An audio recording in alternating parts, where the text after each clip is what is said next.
కృష్ణ మీ వయసు ఎంత? 19 years. చదువుకునే వయసులో మీ నాన్నగారు ఫోన్ నెంబర్ ఇవ్వు. ఏమేం డాక్టర్? She's pregnant.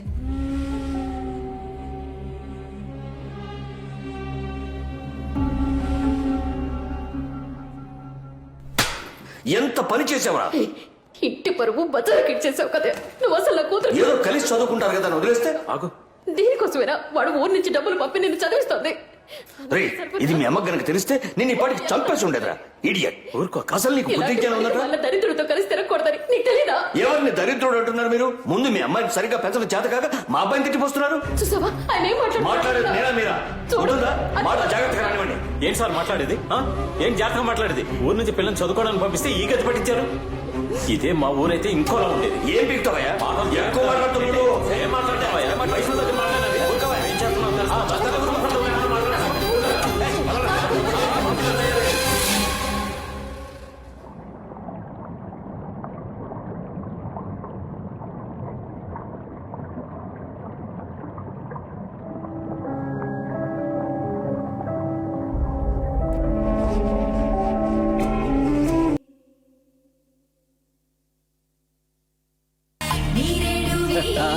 రండి.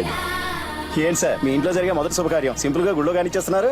బాగా డబ్బు ఖర్చు పెట్టి పెళ్లి చేస్తే మాత్రం ఏంటండి ఉపయోగం? ఆ డబ్బుతోనే వాళ్ళకు ఫ్లాట్ తీసుకున్నారు. అది కూడా రెడీ అయింది. ఓ అయితే అందరూ షిఫ్ట్ అవుతున్నారనమాట.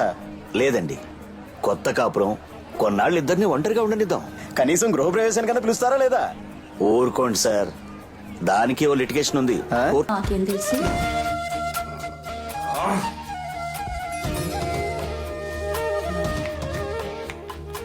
ఏం బాబు పడుకోలే? దానికే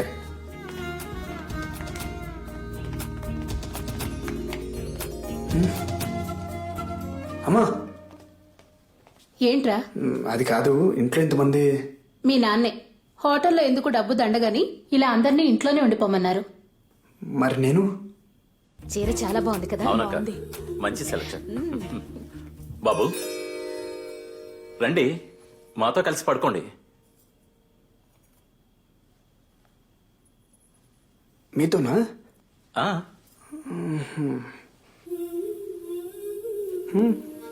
అబ్బా,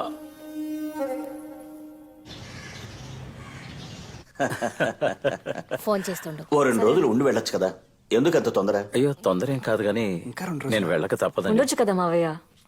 రేపే సింగపూర్కి వెళ్ళాలమ్మా. ఏమొకటి అసలు దగ్గర చూసుకోకపోతే ఈ ఎక్స్పోర్ట్ వ్యాపారం చేయలేమండి. సరే వస్తాం, ఇంకోసారి వస్తాం. జాగ్రత్తగా వెళ్ళు. Thanks for coming. రండి లాక్కెళ్తున్నావేంట్రా? రండి. ట్రాఫిక్ వస్తున్నా. మెల్లిగా మెల్లిగా. అందరూ రండి. ఇలా బాబు. అమ్మా సరే.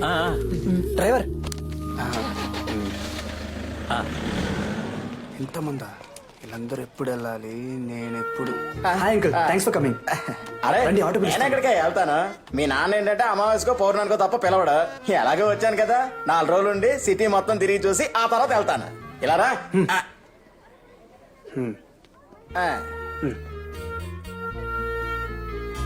కృష్ణ నానా రారా. ఇదిగో ఏనా ఇది?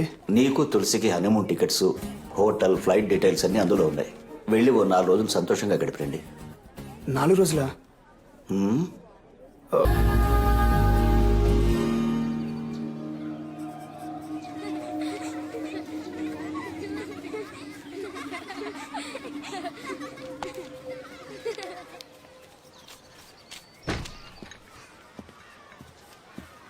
కాఫీ.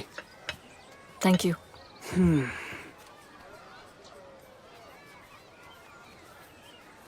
ఏమైంది నీకు? ఏమైంది? నువ్వు హ్యాపీగా లేవు. ఎవరు చెప్పారు? ఎవరు చెప్పాలి? నీ మొహం చూస్తే తెలిసిపోద్ది. ఏదో మొక్కుబడిగా పెళ్లి చేసుకున్నావు అంతే. అలా ఏం కాదు. 5 years కలవకూడదు, మాట్లాడకూడదు, నీ స్టడీస్ని డిస్టర్బ్ చేయకూడదు, ఇవన్నీ రూల్స్ పెట్టారు. ఈ టైం ఎప్పుడు వస్తుందని వెయిట్ చేశా.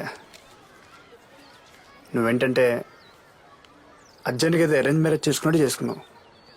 బట్ మనం ప్రేమించే కదా పెళ్లి చేసుకున్నావు.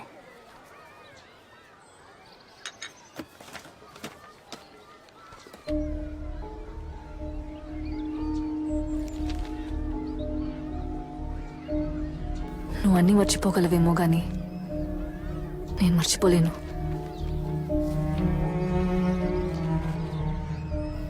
ఏది మర్చిపోలేను.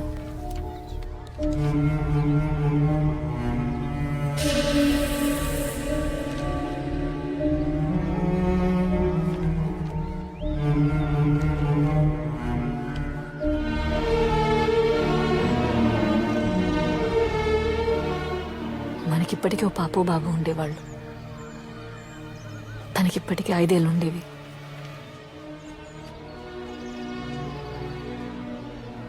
ఆ మొహాన్ని నేను చూడకుండానే అంత అయిపోయింది.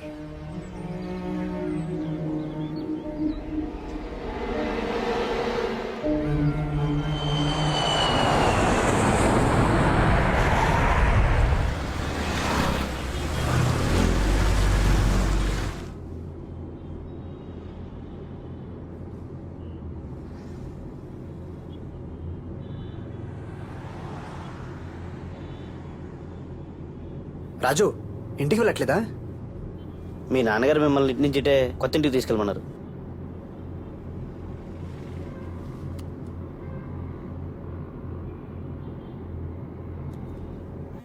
Just minute.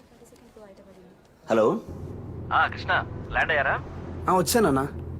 నీకు గుడ్ న్యూస్ రా. ఏంటన్నా? ఆ ఫ్లాట్ మీద వేసిన కేసు మనం గెలిచాం. కేసు కూడా హ్యాండ్ ఓవర్ చేశారు. అవునా? Very good, very good. నువ్వు అట్నుంచి అట్టే కోడల్ని తీసుకుని కొత్తింటికి వెళ్ళు. కావలసినవన్నీ అక్కడ ఉన్నాయి. మరి మీరు? నేను మీ అమ్మ వీకెండ్లో వస్తాం. ఓకే నాన్న. Okay, bye.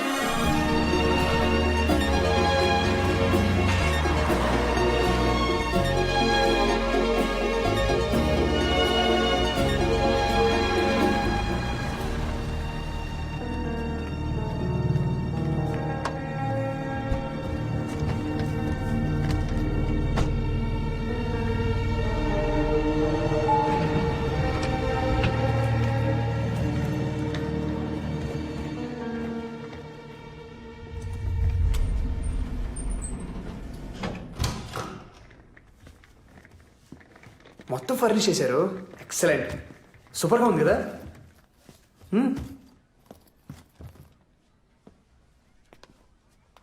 పాపం మా నాన్నే కొంచెం కొంచెం సేవింగ్ చేసి మన కోసం ఈ ఫ్లాట్ ఉన్నారు. ఏంట్రా మ్యారేజ్ చాలా సింపుల్గా కానిచ్చారు అని ఫీల్ అయ్యాను. కానీ అదంతా మన మంచుకో.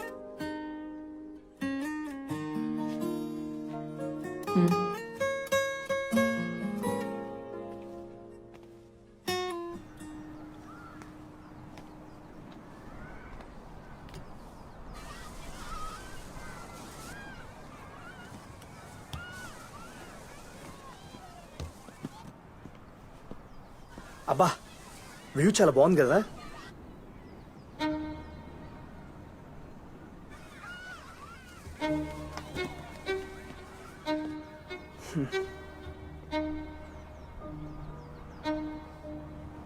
నీ కోపం ఎవరి మీద? నా మీద లేకపోతే నాన్నగారి మీద? నీకు తెలీదా అది నా డెసిషనా? నాకు కూడా ఎంత బాధగా ఉండిందో తెలుసా, ఎంత ఫీల్ అయినా తెలుసా. అయినా అదే గుర్తు తెచ్చుకుంటూ కూర్చుంటే ఏం ప్రయోజనం? Life has to move on. Tulasi, నువ్వు హ్యాపీగా ఉండాలి. దానికి నేనేం చేయడానికి రెడీ. దేవుడు మనకి దియాలంటే ఒకరు కాదు, 2 పిల్లల్ని ఇస్తాడు. లైఫే బిజీ అయిపోద్ది. నువ్వు నేను మాట్లాడుకోవడానికి కూడా టైం సరిపోదు.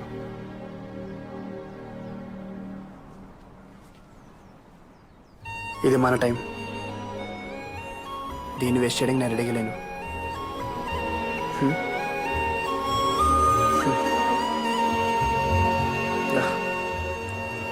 మనం హ్యాపీగా ఉండాలనే కదా మనల్ని ఒంటరిగా వదిలేశారు. మరి హ్యాపీగా ఉండొచ్చు కదా. ఇది మన డ్రీమ్ హౌస్. నువ్వు చూస్తూ ఉండు, దియా ఇంట్లో మళ్ళీ పుడుతుంది. తను ఇల్లంతా పరిగెడుతుంటే పట్టుకునే కలిసిపోవాలి మనం.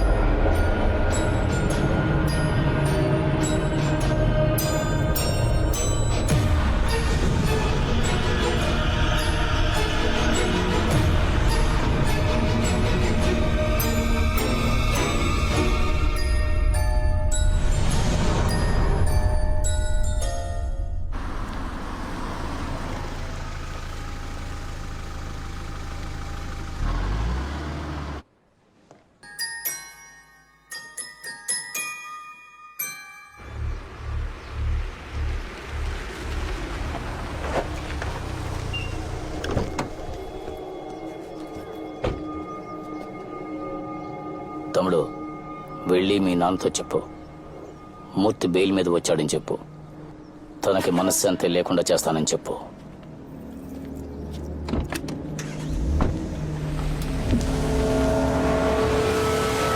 వాడి సైట్కి బిల్డర్. అనుకున్న ప్రకారం డబ్బులు ఇచ్చేసాం. ఈలోగా ల్యాండ్ వాల్యూ పెరిగింది, కన్స్ట్రక్షన్ కాస్ట్ ఎక్కువైంది. ఇంకో 25 లక్షలు ఇస్తేనే రిజిస్ట్రేషన్ చేస్తానని బెదిరించాడు. ఎంత రిక్వెస్ట్ చేసినా వినలేదు. అందుకే పోలీస్ కంప్లైంట్ ఇచ్చి కేసు వేశాను. నువ్వేం కంగారు పడకు. రేపు ఏసీపీని కలిసి జరిగింది చెప్తాను. ఆయనే చూసుకుంటాడు. ఎందుకు నాన్న మళ్ళీ వాడితో గొడవలు? డబ్బులు ఇస్తే సరిపోద్ది కదా. ఇచ్చి ఇలాగే అందరూ వాడికి భయపడి వాడు అడిగినంత ఇచ్చేస్తే మళ్ళీ అడగడానికి గ్యారంటీ ఏంటి? అయినా నేను చూసుకుంటాను అంటున్నాను కదా. అది కాదు నాన్న, ఏదో ఒక స్టేజ్ లో మనం ఇష్యూ క్లోజ్ చేస్తాం. మావయ్య అరే రే రే రామ్మరా. ఎంతసేపు అయింది వచ్చి? ఇప్పుడేనమ్మా. హాస్పిటల్ వర్క్ అయిపోయిందా? ఆంటీ రాలేదా? నేను వచ్చింది కూడా కనుక్కోలేదు. వీడు అర్జెంట్గా నాతో మాట్లాడాడు. కృష్ణ కాఫీ ఇచ్చావా? ఆ, ఏదో మాటలో పడి. ఒక్క నిమిషం తీసుకో. అమ్మా తులసి, ఇప్పుడు అదేం వద్దమ్మా. ఈ సండే ఆంటీని కూడా తీసుకొస్తాలే. వస్తాను రా, వెళ్ళొస్తానమ్మా.